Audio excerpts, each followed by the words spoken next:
طيب، بسم الله الرحمن الرحيم. الحمد لله رب العالمين، والصلاة والسلام على أشرف الأنبياء والمرسلين، نبينا محمد وعلى آله وصحبه أجمعين. My brothers and sisters in Islam, Assalamu alaikum wa rahmatullahi wa barakatuh. I welcome you all in this series, commentary or explanation of the Al-Aajuroomiyah, the introductory book in understanding Arabic grammar. Alhamdulillah, today we are on our 9th session. I think it will be very handy in today's sessions just to begin with reviewing where we got so far, inshallah. Let me see if I can share this document with you without causing a lot of problems. Here we are. Alhamdulillah, this is our 9th session in the series of commenting and explanation of Al-Muqaddimah Al-Aajuroomiyah. We will begin today's session, inshallah, with a small recap on what we covered so far, and then we continue from there, inshallah. We started with introduction to Nahu. You remember this session, the very beginning, which was not part of the Matn of Al-Aajuroomiyah. The Matn is the actual text that was written by Ibn Aajuroom, the concise wording of Arabic grammar that was written by Ibn Aajuroom. This is called Matn. And then you have the Sharh of Muhammad Muhyiddin Abdul Hamid. Before we got into the Matn, the commentary of the Matn, we spoke about Al-Muqaddimat, the introductory to the Nahu as a field of knowledge. We spoke about that. And then we delved into chapter number 1, which was about Kalam, what is speech from a Nahu point of view. What do we regard as a speech that we can be concerned with as people of Nahu? We spoke about the characteristics of Kalam and the 4 characteristics we covered. And then we spoke about its type. They call it Kalam, speech, and its types. وأقسامه أو أنواعه. Parts would be a more appropriate word. The parts and the components of speech, what they are, what a sentence would consist of. We covered that. And then we spoke about the signs of every component. For example, we said the components within a sentence can be either one of 3: ism, fi'l, and harf. And then we said ism has its signs, and we covered those. Fi'l has its signs, and we covered those. And we said harf also has the sign of not having any of the signs of ism or fi'l. You know, the fact that it doesn't accept any of the signs of ism or fi'l. And that would be chapter 1. So chapter 1 of Al-Muqaddimah Al-Aajuroomiyah is just about speaking about Al-Kalam, its components, its types, and the signs of those types. And that would be the first chapter of 26 chapters in total. So Al-Muqaddimah Al-Aajuroomiyah is 26 chapters. And I said to you, the first 5 are the core. It's like the engine of the car. You can consider these 5 chapters are what's going to drive the rest of the chapters. If you understand them, if you master them very well, everything else will fall into place afterwards. And today, bidnillah ta'ala, we are in chapter 2, which speaks about i'rab. And for those who are following the book with us, we are at page 56 of the book. Al-i'rab, we delved into that chapter first by introducing the concept of influence between words. Do you remember this concept? Al-amil wal-ma'mul, how one word influences another word in making it in a position of i'rab. So a position of i'rab is only possible when we look into words within a sentence, and then we want to see the impact of words on one another. So there will always be a word that is impacting another, and the one impacted will be called ma'mul, and the one impacting and causing the state of i'rab is called amil. And this is, I said to you, a very, very important concept, because when we end up doing our i'rab as grammatical analysis, when you look at words and we try to analyze them from a grammatical point of view, this will be at the heart of our analysis, trying to figure out what word is عامل and what word is معمول. Which word influences what word? That will be basically the grammatical analysis. We spoke about agent of i'rab, the inflector and the inflected, العامل والمعمول. We spoke also about something very important, which is responsive and non-responsive words. Do you remember this discussion? We said when there is a position of i'rab created by the عامل, the inflector, in that position of i'rab, we may have a word that responds to that influence and changes depending on what عامل we have. Right? These words are called mu'rabat, mu'rab words, words that respond to the position of i'rab. And we also have types of words that are non-responsive. They don't respond. No matter what عامل we have before them, they don't change. And these words, we call them al-mabniyat, or mabni, a word that is mabni, meaning non-changing, fixed. No matter what influencer it has before it, it will not change at all. And then we defined i'rab. We said i'rab basically is the act of changing the end of words as a result of an influencer before it. And this change is either implicit or explicit. And we also covered with this implicit and explicit, something we will explain more about in today's session, inshallah. But this is basically the definition of i'rab. I'rab is what? The fact that you change the end of words depending on the influencer, the عامل that came before it. That is basically i'rab. Right? And then we said i'rab can either be explicit, meaning there, sounded, and we can hear it as the word is pronounced, and sometimes it's unpronounceable for some technical reasons. So we will cover these technical reasons today, and we will explore them بإذن الله تعالى. Something very important we also covered so far is the types of sentences. Number 5 here, the types of sentences, and there are only 2 possible types of sentences in the Arabic language, and that's what? جملة اسمية and جملة فعلية. Right? What is the importance of understanding جملة فعلية and جملة اسمية? Huh? No, we'll get to that. But why is it relevant? Why are we learning about the types of sentences when we are speaking about i'rab?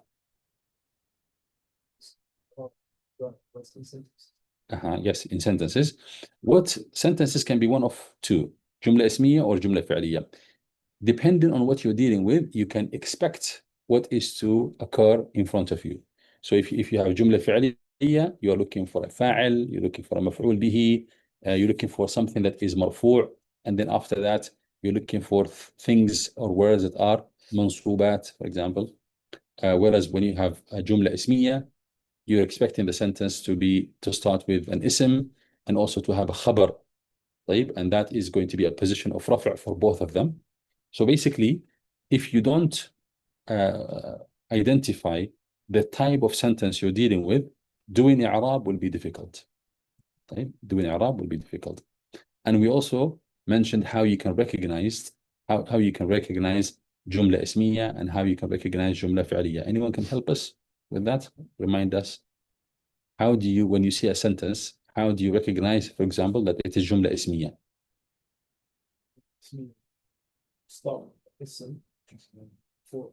اسم مرفوع. It will begin with an اسم مرفوع. طيب. And جملة فعلية? جملة فعلية begins with a فاعل. الفعل. And we also covered those possibilities where sometimes you may have a sentence that doesn't begin with either a فعل nor an اسم that's مرفوع. So how do you deal with that? We also covered this. You keep jumping words.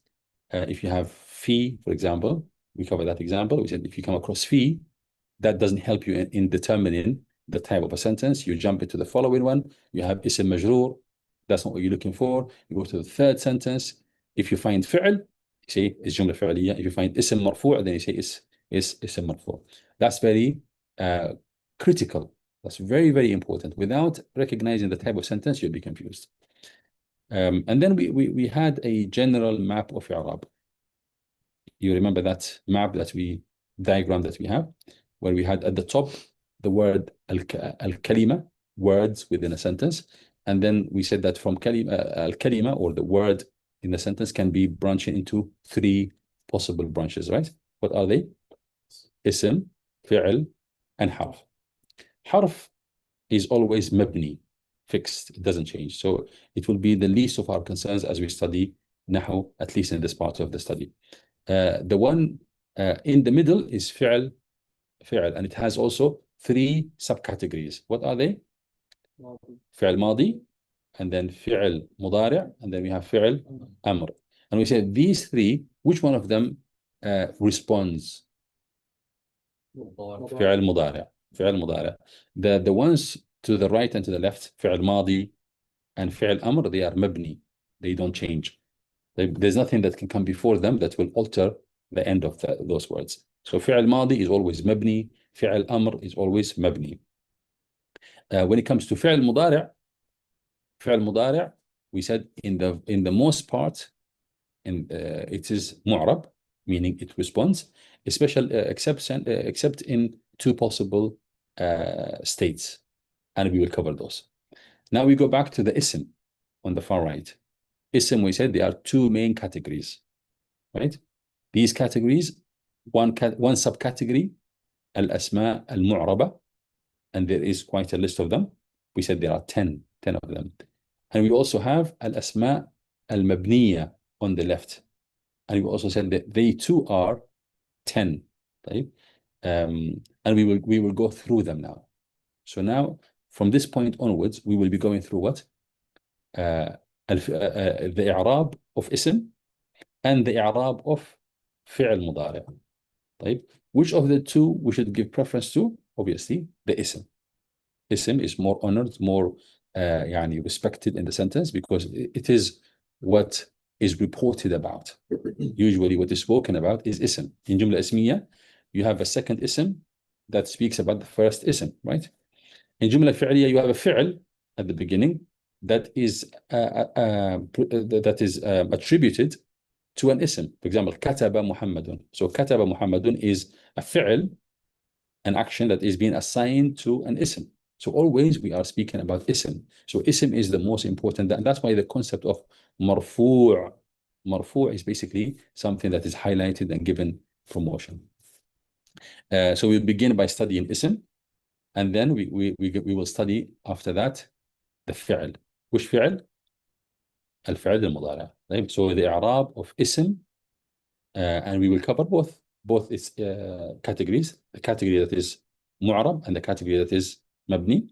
And then we also cover the fi'l mudari', the category that is mu'rab and the category that is mabni. I also have, so this is what we covered so far. Oh, and finally, number 7, we covered the 2 templates sentences, the 2 set of templates. Remember? جاء, رأيت, وسلمت على. Remember these examples? We will keep using them over and over again.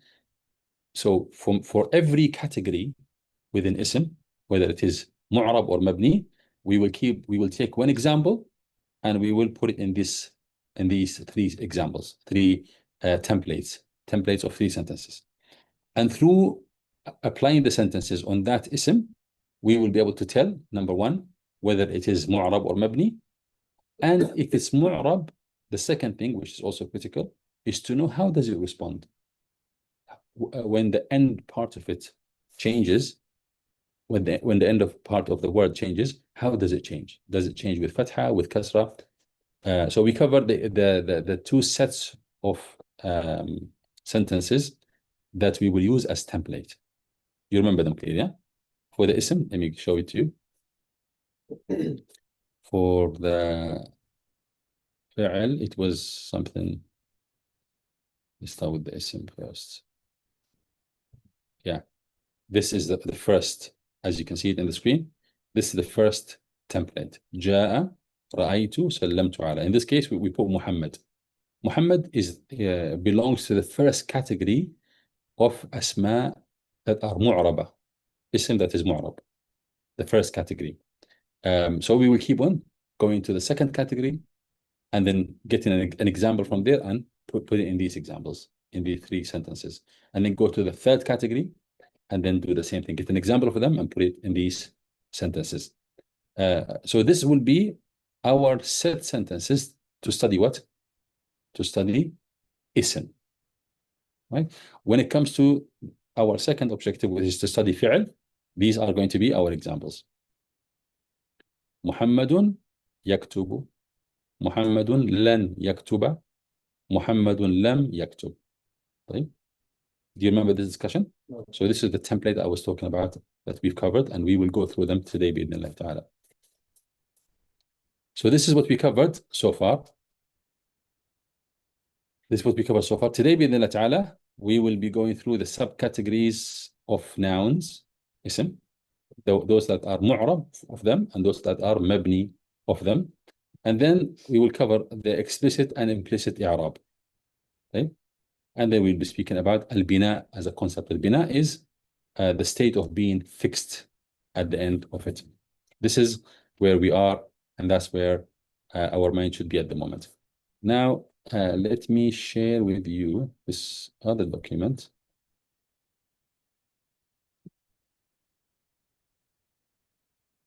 Yeah, this document I'm going to share with you now. All right. These are the examples. This is a summary that I made when I taught this book previously. So when you look at ism, it will be a good idea for you to pause the video at this point and just take a minute to write this down. Right? These are the categories that we're going to go through. So for example, we have the category of ism. All these are asma. Right? All these are asma. The first category is al-ismu al-mufrad. الاسم المفرد. طيب مثاله معلم, or as we have also Muhammad. Muhammad is an example of it. طيب Muhammad. طيب. So this is the example we covered already. We know how Muhammad responds, and that's an example. Now we have after that al-muthanna. Al-muthanna. Who knows what muthanna means? Huh? No, dual. This is something not even available in the English language. In English, you have singular and plural, but in Arabic, we have muthanna, which is something that refers to dual. So we will take an example of a word that refers to dual, two things, and we see how they are created, and we will put them in our template, and we'll see how they respond. جمع المذكر السالم. This is a type of plural. جمع المذكر السالم. طيب this is how it's جمع المذكر السالم. سالم. و then جمع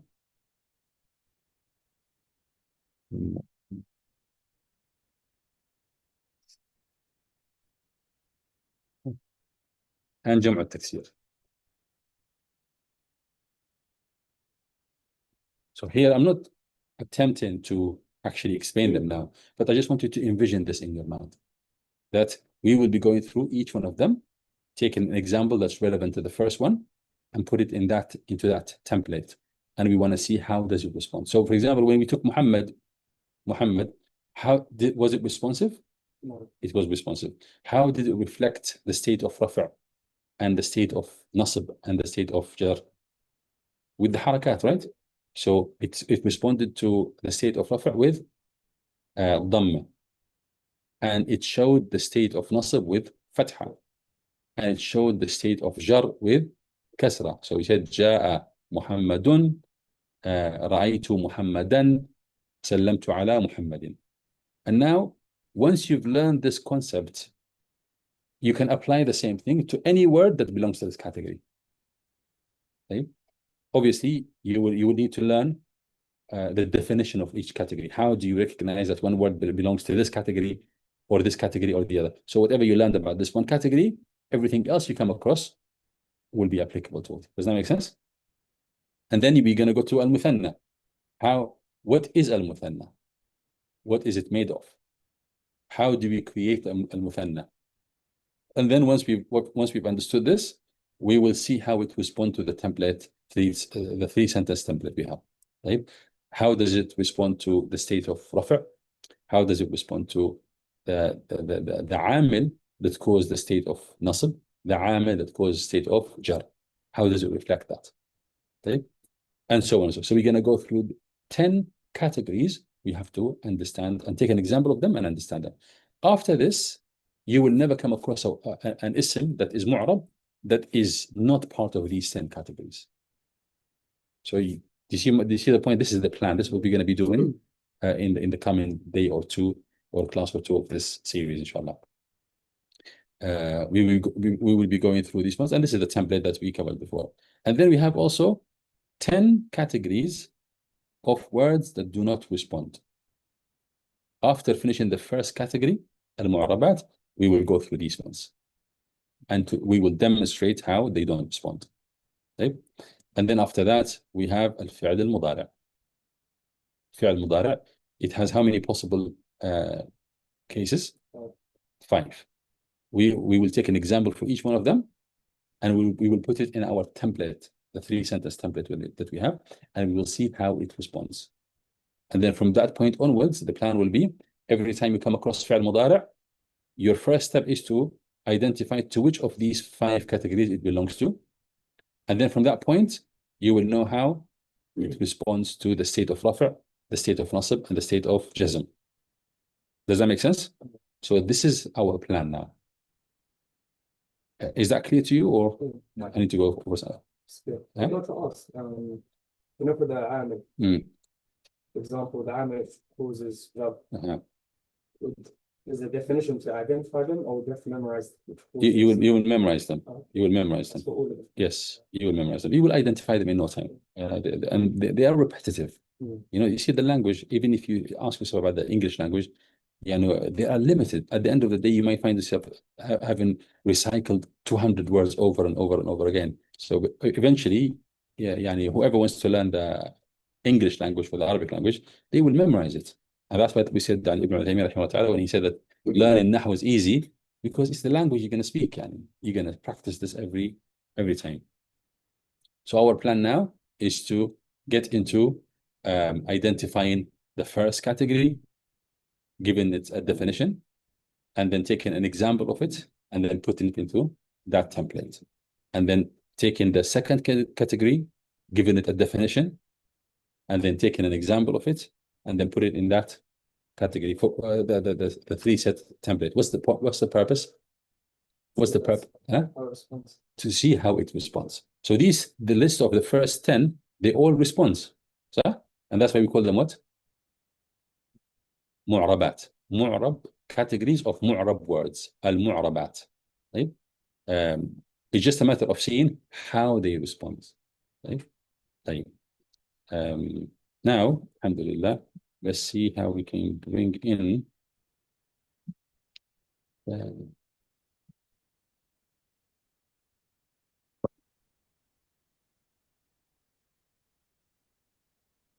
this is where we are. So now you have a clear understanding of what will be happening in this section that we are studying now. So the author now will take us through the categories one by one, and he will give you an example, and for you to understand that this is one category covered, another category covered, and so on and so forth. Okay? طيب. This is where we covered al-i'rab, the definition, and you're familiar with the definition now. al-i'rab هو تغيير أواخر الكلم لاختلاف العوامل الداخلة عليها لفظا أو تقديرا. And we covered yesterday the definition itself. Now Oops. Now, we had examples. He says مثلا. Now, this is the point where we are going to progress, inshallah. He says مثلا. See this part here? مثلا إذا قلت حضر محمد. Now he's giving the example from the very first category. Okay? So محمد is اسم مفرد, and that's the default, that's the base where everything is default, everything is normal. We will have ضمة, the default حركة for رفع is ضمة. The default حركة for نصب is فتحة. The default حركة for جر is كسرة. So in the category of اسم مفرد, for all the three stages of I'rab, you will have the default حركة. So حضر, by the way, حضر or جاء, we used جاء, which is the same. حضر محمد, جاء محمد. حضر محمد, رأيت محمدا, وسلمت على محمد. You will see he will give you similar examples here. قال مثلا إذا قلت حضر محمد, محمد attended or محمد came. He says فمحمد مرفوع. You following? محمد مرفوع. What does that mean? محمد مرفوع. Muhammad is in a state of رفع. What is causing the رفع? The فعل. He says here لأنه معمول لعامل يقتضي الرفع. So it's معمول for a عامل that necessitates the state of رفع. Right? على الفاعلية, meaning on the basis that it is فاعل. Why is that? Because this is جملة فعلية. جملة فعلية in which the عامل, the inflector, the influencer is the فعل. What does it create in front of it? A position of رفع. For whom? For the فاعل. Right? So here, a position of رفع was created by the عامل, and who sat in that position? The word Muhammad. And now, because Muhammad is a mu'rab word, we said مرفوع. Remember the discussion? If Muhammad was not responsive, we would say مبني. مبني meaning it's not showing the sign. It doesn't show the sign. But we will acknowledge that it is sitting in a position of رفع. Right? But alhamdulillah, in the case of Muhammad, it's responsive. It's mu'rab. So we will just call it what? مرفوع. Is that clear? In what position is it sitting? In the position of رفع. Or what role of the sentence? He says للفاعلية. For it being فاعل. Does that make any sense? For it being فاعل. When you have a sentence that is فعلية, جملة فعلية, remember I told you have to identify what sentence you're dealing with to start with. So now we've identified that this sentence begins with a فعل, حضر. And therefore I know what to expect.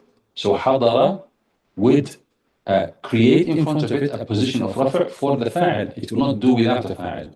فاعل is the basic component for a جملة اسمية. A جملة فعلية, sorry. Right? So it did that. And alhamdulillah, this is the فاعل. So it is sitting in a position of رفع that is for فاعل. Right? وهو العامل, وهذا العامل هو حضر. The عامل in this sentence is حضر. Is this clear so far? طيب. So now when we look at حضر, the first thing we did, حضر محمد, this sentence here, when we looked at it, the first thing we did is we acknowledged that this sentence, we're talking about the sentence, حضر محمد. Right? What we acknowledge first of all is a جملة فعلية. That's the first fact. Second fact, any جملة فعلية, we recognize as well that it has two pillar components. They must be there. A جملة فعلية cannot be without these two components. What are they? The فعل and the فاعل. Can it have other components? Yes, but they are optional. In other words, Without them, the sentence still stands. So this is our basic sentence. We have the fi'l and the fa'il. So now we have the fi'l. And automatically we have to assume that this ism in front of it, that is marfu', it must be the fa'il. It must be the fa'il. So hadara created, being the amil, created a position in front of it, a position of rafa'. And Muhammad, which happens to be ism mu'rab, sat on it, so we call it marfu'. And then Muhammad is reflecting the state of rafa' with dhamma. Okay? And this dhamma is sounded, is visible. So therefore, this is an explicit reflection of the effect of the amal. Right? And when we speak shortly, inshallah, about the implicit i'rab, we will be having a word that sits here that is affected by the amal, but it's not showing. And I gave you the example. I gave you the example of this one yesterday or the previous day. Right? So do you see how many facts we concluded here? One, that it is jumla fa'aliyya. Second, it has two components, fi'l and fa'il. Third, that the fi'l is a amil that creates a position of rafa'. And Muhammad is the ism that sat in that position of rafa'. And therefore, it's marfu'. And then finally, we recognize that the mark that reflects the state of rafa' is dhamma on top of it. See these facts, when I ask you to do grammatical analysis for this word, these are the facts that you have to state in Arabic. Remember when we spoke about what is i'rab? What is i'rab when you do grammatical analysis? It's basically your ability, I use the word book, remember? Being able to recognize in the word book, the first letter was B, and then we have double O, and then we have K, and then we have to understand the phonetics behind it, the B, and then U, and then the K, and then we put them together, we make the sound, right? So this process, we have phonetically analyzed the word book, and then we end up pronouncing it. So, i'rab is the same thing. We grammatically analyze the sentence, and then we conclude how it should be pronounced or the meaning behind that proper pronunciation. Does that make sense? So, for example, hear me out. I know you're not ready to do this i'rab yet, but the 5 facts that you established earlier is basically what we have, what's going to be said in the Arabic language, which you will eventually have to say. So when I look at Muhammad, I will end up saying فاعل فاعل مرفوع وعلامة رفعه الضمة الظاهرة على آخره.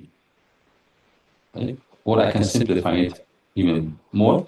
I would say Muhammad, fact number 1, ismun. Ismun. What state of i'rab is it in? Rafa'. So I say marfu'.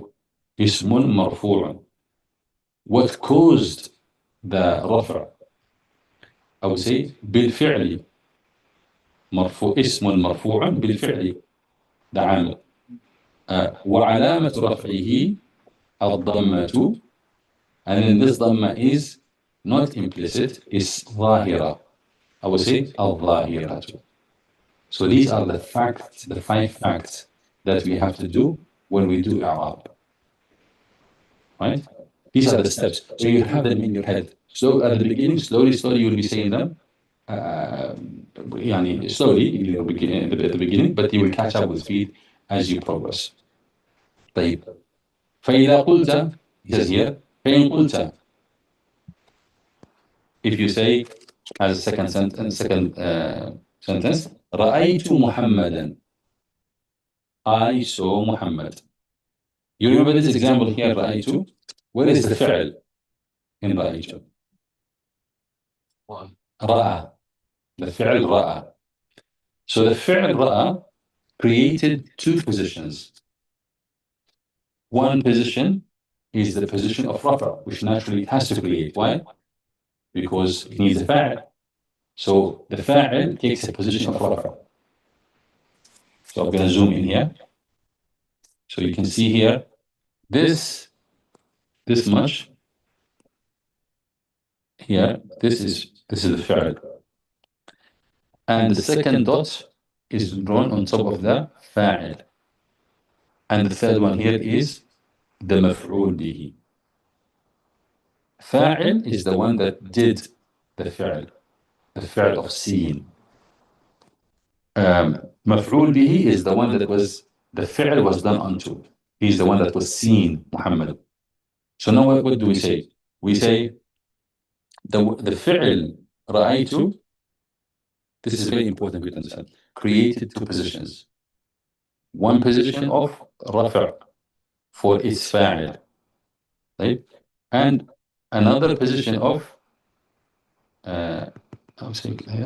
for nasb, right? So this position here is for the fa'il, and this position here for the maf'ul bihi. Is that clear? Now, who sat, what ism sat in the position of fa'il? This is ta, which is dhamir. That's a mabni word. A mabni word that does not show the haraka of i'rab. So the word will sound like ra'aytu, but this dhamma is not the sign of i'rab. This is a fixed thing. You can imagine what a word that is fixed, imagine like a mug, for example, that has the handle or the ear attached to it. So you cannot change it. It's fixed. So this ism, something.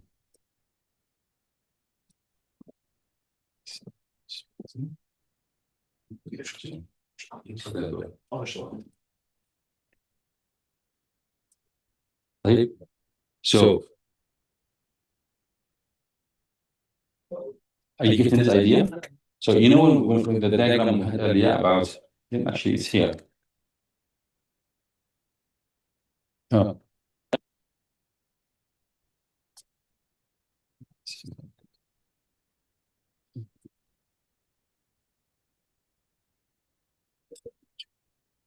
Yes. So when we had the list of mabniyat, the 10 mabniyat at the bottom, the first of them was what? Damir. So damir is mabni. Damir is mabni, meaning it doesn't show, it's an ism, but it doesn't show the haraka. So now we have ra'aytu. Ra'aytu, what did it do? It created a position of i'rab here. A position of rafa'. Now, who sat on it? Not Muhammadun, damir, a pronoun. And pronouns, they don't show haraka. So when we do the i'rab, we will have to say this is a word that doesn't show the haraka, but it sits in a position of rafa'. We acknowledge that. And then we will say the role of it is fa'il. The role it plays in the sentence is fa'il. Okay? So if I was to say that in Arabic, I would say damirun mabniyun. Damirun mabniyun. It's a damir that is fixed. So why do I state this at the beginning? Because no one should ask me about where is the haraka, how does it show the haraka for the position it sits on. So it's damirun and it's mabniyun ala dhammi. It has a dhamma, but this dhamma is not the reflection of the i'rab. It's a fixed thing on the dhamir. ضمير مبني على الضم في محل sitting in a position of رفع. And then we have to state the role it plays with the sentence and say فاعل. It's a fa'il. I will write all of this. Just for now, I just want you to grasp the idea. Right? Now, in this sentence, we have a component, an extra component that is optional. It's optional. Right? Not mandatory. It's optional. That is mansoob. And you need to know now, when it comes to jumla fi'liya, the fi'l will create one position of rafa'. For what? For the fa'il. The fa'il, the most important ism in a jumla is fi'liya. In a verbal sentence, the most important ism is the fa'il. And then after that, the fi'l can create many positions of nasb. Nasb for مفعول به, nasb for حال, nasb for مفعول مطلق, مفعول فيه. There's a lot of منصوبات. What you need to learn is just what are these منصوبات. But in a verbal sentence, the fi'l will only create what? One position of رفع. For whom? For the فاعل. Anything else that is extra component, optional component, what position would it have? منصوب, نصب, نصب, نصب. So now, for this fi'l, رأى, it created one position of رفع for the فاعل. Who sat on it? The ta, which is ضمير, and it doesn't show the حركة. طيب. So when we do the grammatical analysis, this is what we establish first and foremost. We say this is a mabni word, and then we have to specify to which of the 10 categories does it belong. So we say ضمير, ضمير, and then we say مبني, مبني, meaning it has a fixed ending, and then we will state what ending does it have. So ضمير مبني على الضم, مبني على الضم, and then we state also that it is sitting in a position of رفع, meaning it's sitting in a position of رفع, but it is incapable of showing it. Right?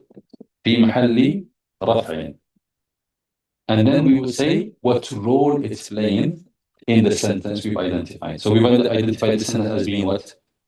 جملة فعلية. So what role is it playing in this sentence? So you see, فاعل. Yes, I know. We couldn't work. It's mute. Huh? Is that correct? At all. It wouldn't mute. I don't know. No, it's fine. I've muted this one, but it's a sound. Like we have to put up with this for now, inshallah. We're trying to figure out properly next few minutes. Let me try that.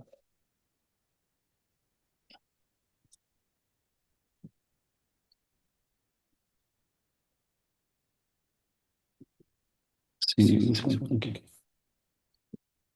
I hope this works. The things with those who are watching online, we don't know what is working for them and what's not. Like, yeah. So we have this جملة فعلية. Right? That's the reason why I told you have to recognize what sentence you're dealing with. Now you're dealing with this sentence that is جملة فعلية.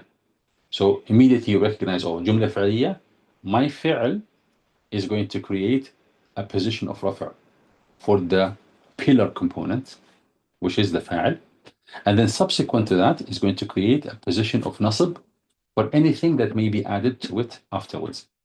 Does that make sense? So now my فعل here, رأى, created in front of it two positions, because we have two words in this sentence. One of them is رفع for the most important ism it will have, which is the فاعل.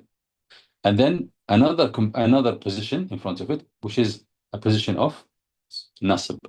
Anything else after the fa'il will be a position of rafa, a position of nasb. And then, knowing that this is what we created, the second step is to look into what word is sitting in these positions. Okay?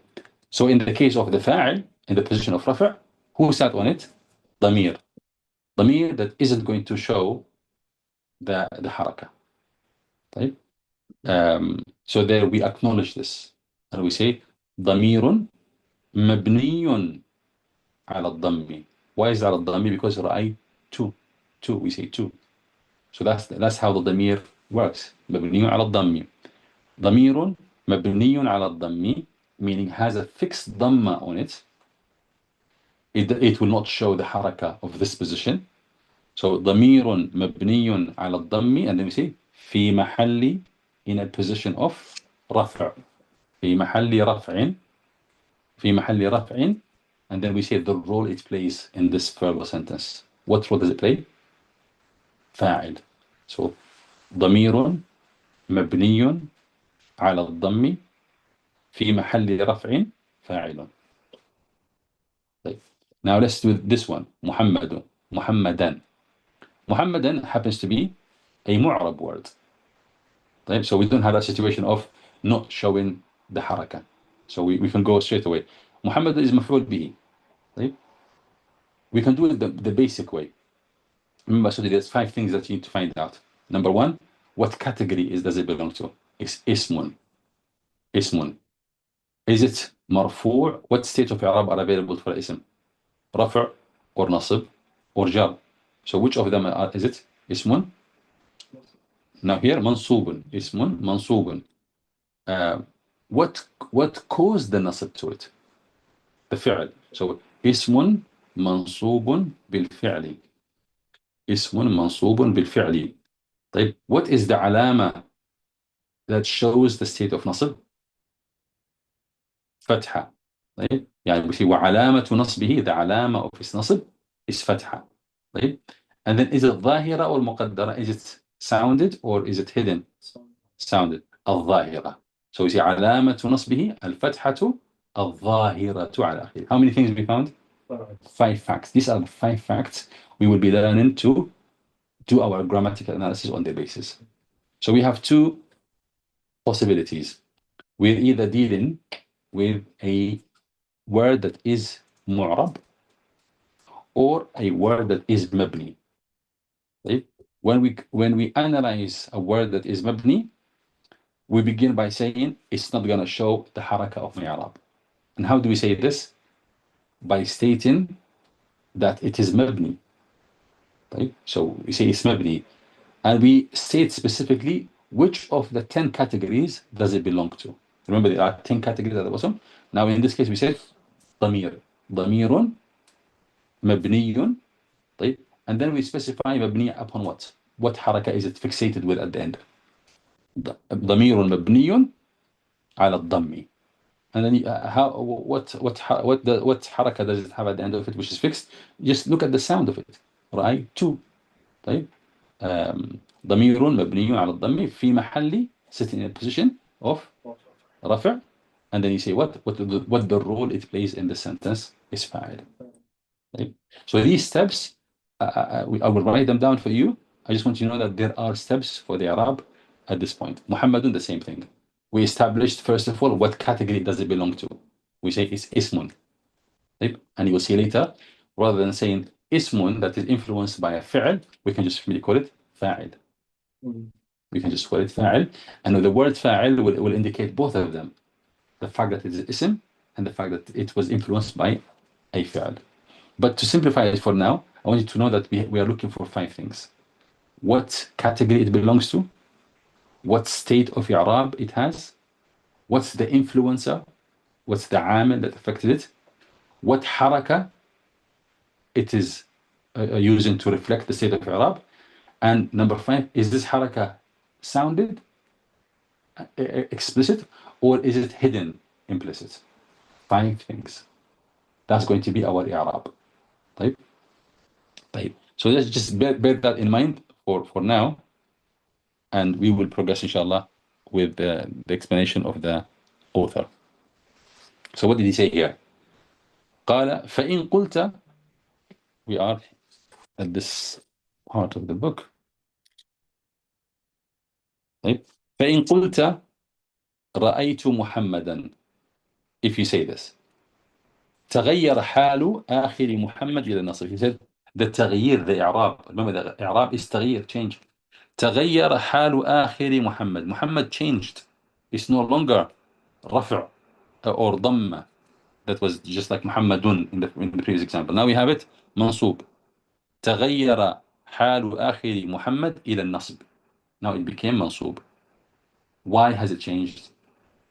لتغير العامل, for the change of the عامل. So in the previous example, what was the عامل?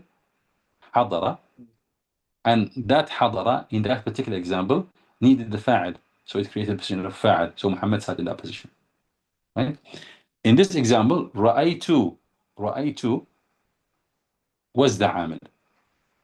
So رأيت, what does it need when it already has the فاعل? What does it need now? It needs مفعول به. So it created the position of nasb. So therefore, the عامل in the first example, يعني you can say invited the word Muhammad to sit in a position of رفع. The عامل in the second example invited the word Muhammad to sit in a position of nasb. Is this making sense? So he says تغير العامل. طيب تغير العامل. The word is the same, Muhammad. But in the first example, the عامل is one thing. The second example, the عامل is something different. Does that make sense? طيب قال لتغير العامل بعامل آخر يقتضي نصبه ورأيته. So رأيته as a فعل that has already got its فاعل. What further does it need? It needs a مفعول به. Or Muhammad came to serve as a مفعول به to it. So it invited it to sit in a position of nasb as a مفعول به. So basically the idea here is Muhammad in the first sentence was مرفوع due to the عامل, and in the second example it is منصوب due to the عامل. Demonstrating this basic idea, which is what I gave you in that template sentences. جاء محمد ورأيت محمدا وسلمت على محمد, as you will see in the following example. Now we move on to the third example. Here, this one. فإذا قلت أو فإن قلت حظيت بمحمد. حظيت بمحمد. It's like I was lucky to have Muhammad. حظيت بمحمد. طيب حظيت. Muhammad was mine. Muhammad was with me. But look at subhanAllah. You see, with حظيت بمحمد now, as well as learning the concept, you have to learn the word حظيت. So your mind is busy with two things to learn at the same time. Between the vocabulary, the new vocabulary, and the new concept that you're about to learn. So that's why I propose that we don't change the examples. We keep them as جاء, رأيت, سلمت على. And in that way, we focus ourselves only in the concept that is to be taught rather than the new vocabulary.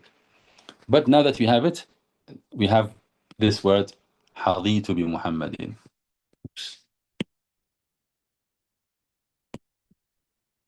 This حظيت بمحمد. As you can see, the word حظيت is actually two words. From a nahu point of view, two words. حظي, the فعل ماضي, and then you have two ضمير, the doer of حظيت, and then بي حرف جر, and then محمد اسم مجرور. Okay? Based on the example that I proposed, it should have been just سلمت على محمد. Okay? سلمت على محمد. سلمت على محمد. Let's follow the example I am showing you. I greeted Muhammad. Simple as. In this example, what you can see, this is our فعل. So we know what we're dealing with. What? جملة فعلية. This is my فعل. So that helped me decide that I am dealing with جملة فعلية, not جملة اسمية.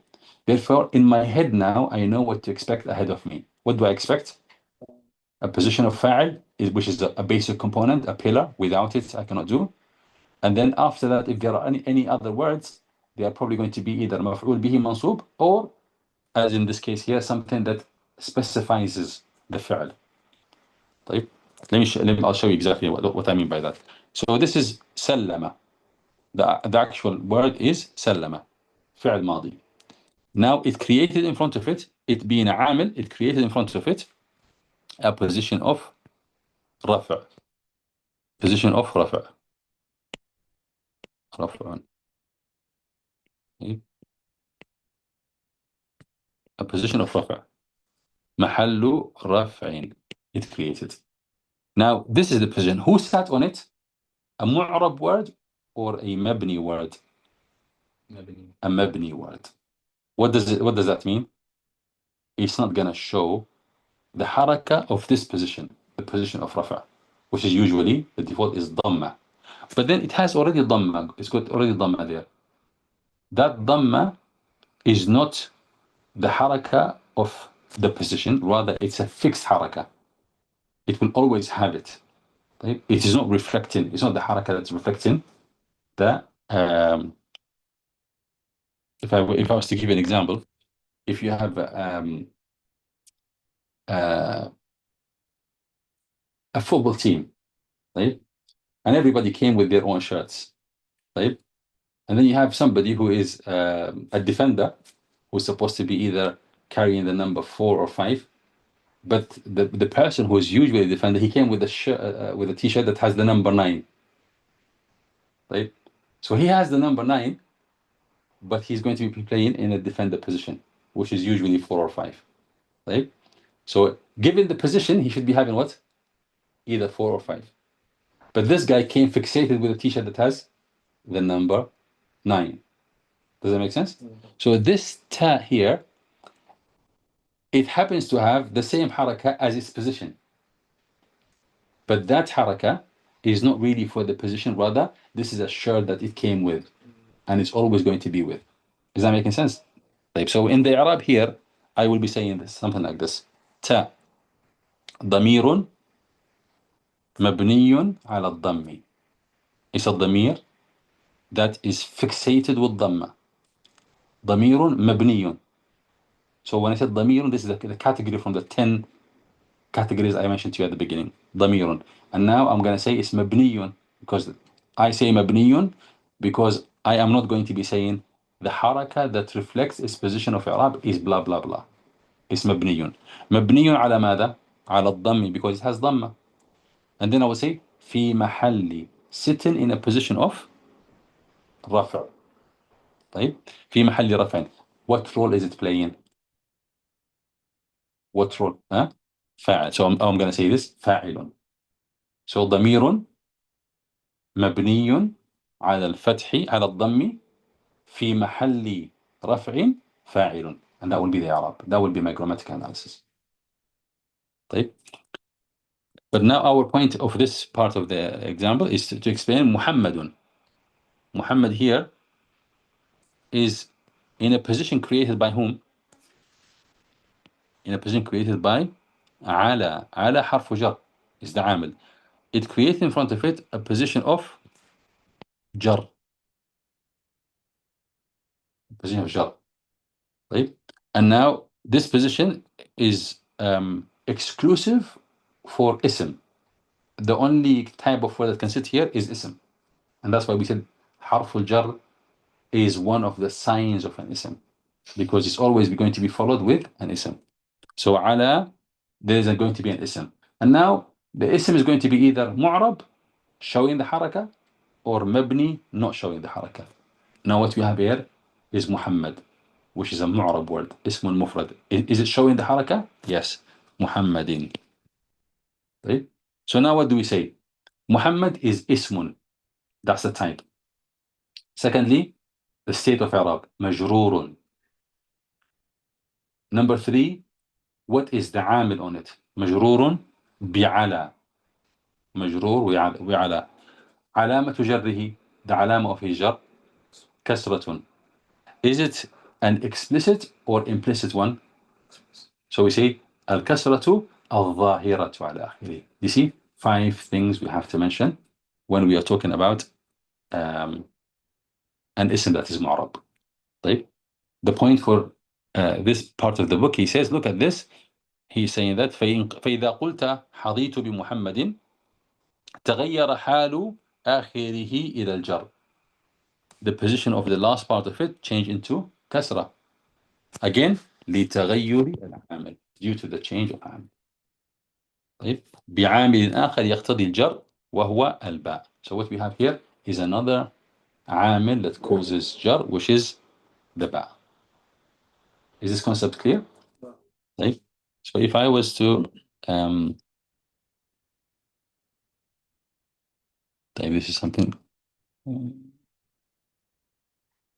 In these 2 paragraphs, here, this paragraph, and that is basically what I said to you. It is not adding anything new here.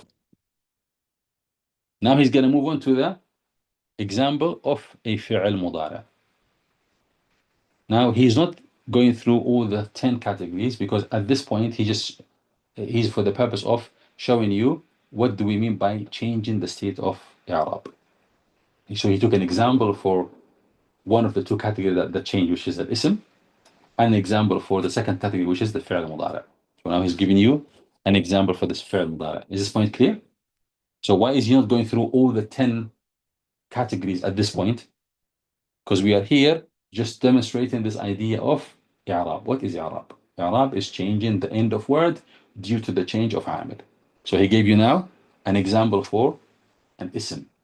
Muhammadun. Ja'a Muhammadun. Ra'aytu Muhammadan. Salamtu ala Muhammadun. Now what's the other category that changes the end of it? Fi'al mudara. So now he's going to go through the fi'al mudara, and he's going to use the same template I showed you earlier. So you have yusafiru Ibrahimu. Yusafir. So you have the fi'al yusafiru. Like if I was to use this in my template, the way I wrote them, I would say Ibrahimu. Listen to this. It will be, which I think is easier. I would say Ibrahimu. Ibrahimu. Ibrahimu. And then I will have this as my amil. And then yusafiru. Yeah? Is that clear? And then I will have, sorry. So this is Ibrahimu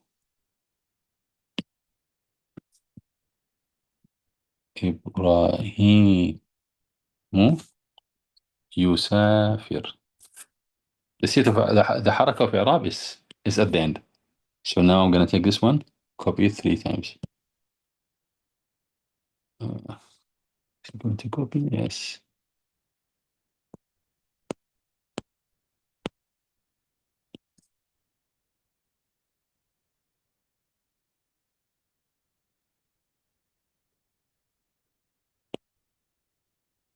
Right? So we have the same sentence, Ibrahimu, and the fi'al yusafir. Right?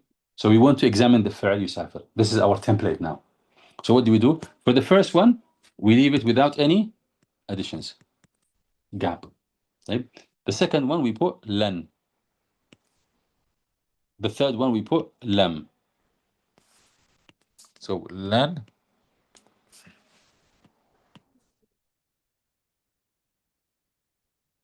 We have lan and we have lam. Why lan?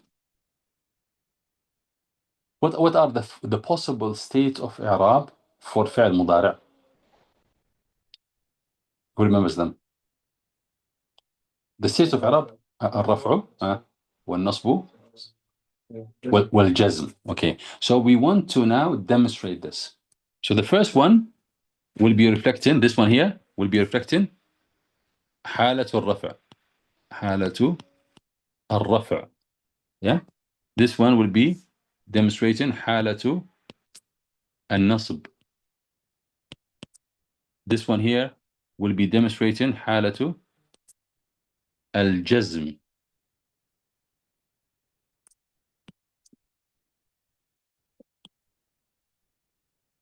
الجزم. Yeah, is that clear? حالة الرفع.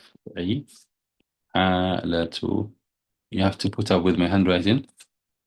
حالة الجزم. But you get the idea, yeah? So النصب, how is النصب demonstrated? We need lan. We said lan and it has sisters. Lan and its sisters, when they come before fi'al mudara', they cause the state of nasb. And we have lam as the third example here. Lam. Lam has sisters. All of them, they cause the state of jazm. So lam is a amil of jazm at the bottom, right?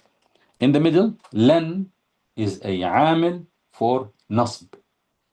And then when you have absence of amil nasb or amil jazm, that in itself is amilu rafa. So now we can say, we can apply this rule to the word يسافر. So we'll make it in the first one, يسافر. In the second one, يسافر. In the third example, يسافر with سكون. Right? Do you see how we used our template now? No.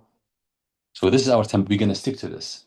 And I find this is easier than having to keep on changing examples or again and again. But the most important aspect is we are looking at the عامل and معمول. So in the first example, my عامل is this part here. This is my عامل. Second example, my عامل is this example here. Oops. Is this example. Third example, my عامل is this one here. And in all of the three examples, the word يسافر is my معمول, the word that is influenced by the عامل. And we can see how in the three examples it was changed, right? In the first one, it has ضمة because it's مرفوع. And the second one, it has فتحة because it is preceded by ناصب, لن. And in the third one, it's preceded by لم. Therefore, it is مجزوم. And the basic علامة for جزم is سكون. Yes? Is that clear so far? Yeah. طيب. Now, just like we did for the اسم, let's do the إعراب of, I'm only concerned with يسافر. So يسافر, I will begin with يسافر at the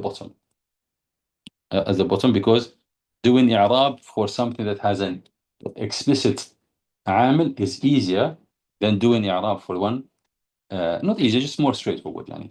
So beginning from the bottom, number 3 here. What would be the إعراب of يسافر? Now the first thing, I will identify that it is its type. So I will say فعل مضارع. فعل مضارع. That's the type. Before we were saying it's اسم, صح? Now فعل مضارع. What state is it in? جزم. So مجزوم. So the category first, and then secondly, the state of إعراب. So فعل مضارع مجزوم. Now what caused the جزم? The third is عامل. What caused the جزم? لم. So we say فعل مضارع مجزوم بلم, with لم. طيب, what's the علامة of جزم? وعلامة جزمه السكون. So we say علامة جزمه السكون. Is this سكون ظاهر or مقدر? Is it explicit or implicit? We say السكون الظاهر على آخر. These are the 5 things we do إعراب for. So our grammatical analysis will always, when we deal with something معرب, is going to look like this. 5 steps. Right? When you look at, for example, a book that is for advanced learners, you'll find them, for example, shortening the steps. So they will say فعل مضارع مجزوم, for example, and they will not mention anything. أو مضارع مجزوم. Because these books are not designed for education purposes. But when you are at the point of learning and for education purposes, you want a book that will just break things slowly for you like this, because you will need to see consistency. Every time you do i'rab, you need to be able to see what? 5 steps. If you see them, your brain will accept it comfortably. But if you see in one time we have 3 points, and another point we have, in another example we have 5 points, and type. So this is what we're going to employ in our sessions here. We will have systematic approach. It may be the long-winded way, but it is the way that is going to land in your brain, and your brain will receive it with comfort. Right? Do you see my point here? Now let's go for the second one in the middle. Point, example number 2. What are we going to say about example number 2? Right? يسافر. We're not concerned with Ibrahim at the moment. And for now, we will leave Lan as well. We just were concerned with seeing how يسافر changed now from sukun into fatha. So what would be the i'rab of this one? The first word. So 5 things. The first thing is what? Identifying the category. So فعل مضارع. طيب. What else do we say about it? فعل مضارع. The second thing is the state of i'rab. So it's nasb, so we say منصوب. فعل مضارع منصوب. Now the third thing is what? The عامل, basically. Very good. What's the عامل here? لن. So فعل مضارع منصوب بلن. What's the علامة? علامة النصب فتحة. So فعل مضارع منصوب بلن وعلامة نصبه الفتحة. Is it ظاهرة or مقدرة؟ ظاهرة. Explicit. So الفتحة الظاهرة على آخره. So step number 5 is going to be mostly useful when we have مقدرة. When it's not explicit, we will have to say الفتحة, for example, الفتحة المقدرة. What prevented it from being ظاهرة? We will say that when we deal with something implicit إعراب. But since we are dealing with explicit إعراب, we just say الضمة الظاهرة السكون الظاهر على آخره. But my point here is, do you see that there is a system that I would like you to follow? One thing I struggled with, when I was studying نحو in primary school and secondary school, the notion was just memorize it, just memorize. طيب? So we never knew that there was a system. If we follow a system, we will be able to understand نحو much easier. طيب? We were just memorizing things so that in the exam, just say this and you will pass. Now for the first one, this is the one that is slightly different. طيب? In the way we express it. It still has the 5 steps. So now we're going to go through number 1. Number 1, يسافر. يسافر. صح؟ إبراهيم يسافر. طيب? Now we have a gap here. What is this gap? Let me remind you. It's an abstract عامل. What is that? How did we word this? عامل معنوي. Remember I said عامل is 2 types. عامل لفظي, which is 99.99% of the time. And we have only in 2 cases عامل معنوي. And we said these 2 cases where فعل مضارع is المبتدأ. So مبتدأ is مرفوع because of عامل that's abstract before it. And فعل مضارع is also مرفوع by a عامل that is not explicit. It's not something sounded. What is the عامل here? The absence of عامل. The fact that there is no عامل. عامل نصب and عامل جزم is not there. طيب, so how do we express this? طيب, and again, I'm going to give you this in writing. For now, I'm trying to familiarize you with the concept of 5 steps. طيب? So we will say يسافر. يسافر. فعل مضارع. First, we are categorizing, stating the category it belongs to. فعل مضارع. طيب? مرفوع. The state of إعراب. مرفوع. Now 3, what do we need? Number 3? The عامل. So we're going to say what? مرفوع بالتجرد من الناصب والجازم. with the fact that it is stripped of عامل that causes نصب or عامل that causes جر. How this is expressed? بالتجرد من الناصب والجازم.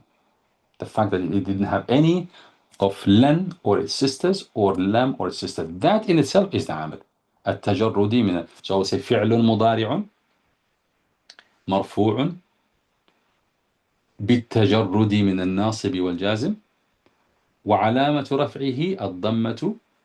Number 5, الظاهرة على آخره. So 5 steps. That's the system. Right? So this is the examples I showed you, but here he uses the example يسافر إبراهيم. يسافر إبراهيم. It's the same thing, but he just swapped things around. This, my brother.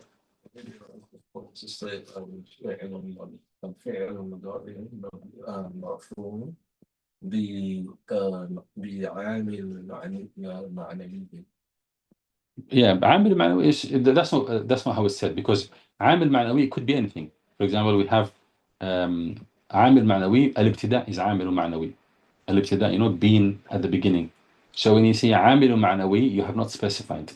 But when you say بالتجرد من الناصب والجازم, the fact that it is stripped of, empty of ناصب, عامل of نصب and عامل of جزم. At this point, it's not memorized in it, my point. My point is just to get you to become familiar. There's a structure to this. There's a system to this. In his example, he says, فَلَوْ قُلْتَ يُسَافِرُ إبراهيم يسافر إبراهيم. He says فيسافر. So يسافر فعل مضارع مرفوع. Look at the same steps. He's actually stating them here. فعل مضارع. That is what? This here is the category. Now he says فعل مضارع مرفوع. مرفوع is what? The state of إعراب. Number 2. And then he says لتجرده من عامل يقتضي نصبه أو عامل يقتضي جزمه. That's number 3. طيب. He did not yet speak about العلامات, the signs of إعراب.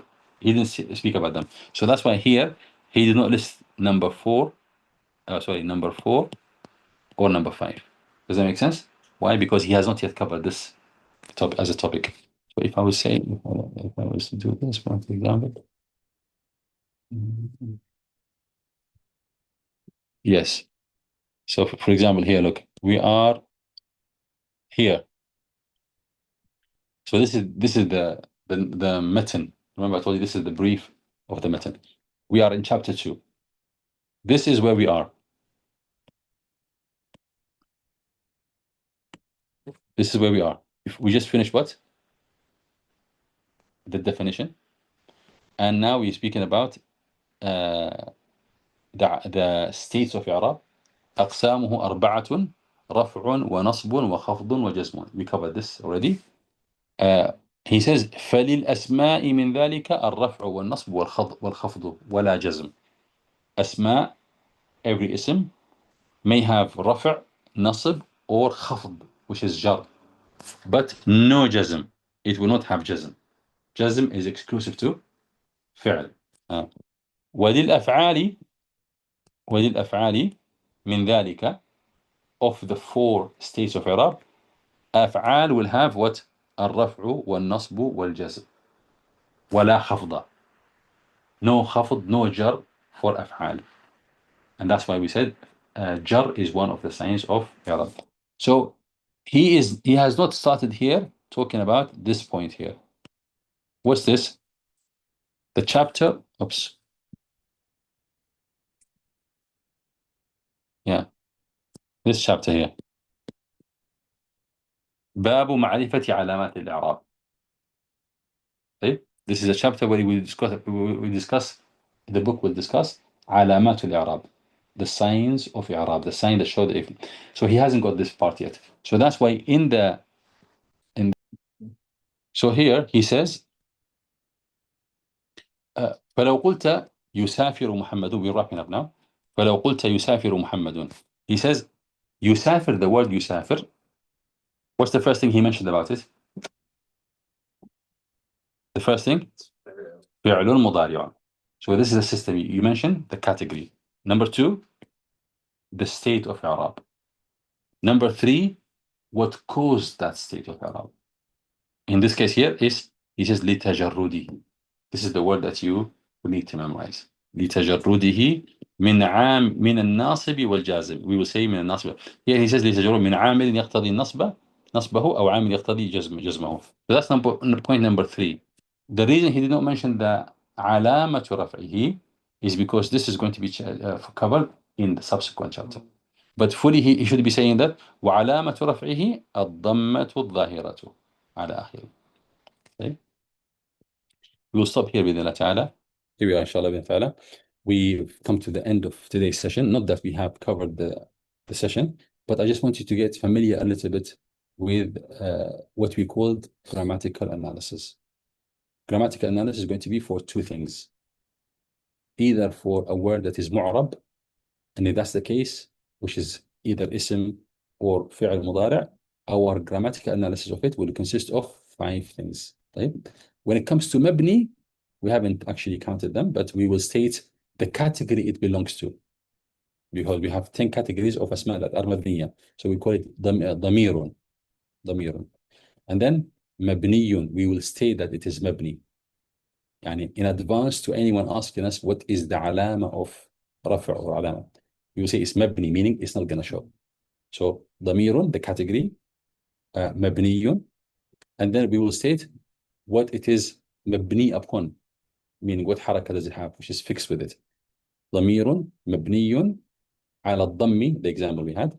طيب, and then we say في محل, what position is it sitting on? We had في محل رفع. طيب, في محل رفع, and then the role it's playing, we say فاعلة.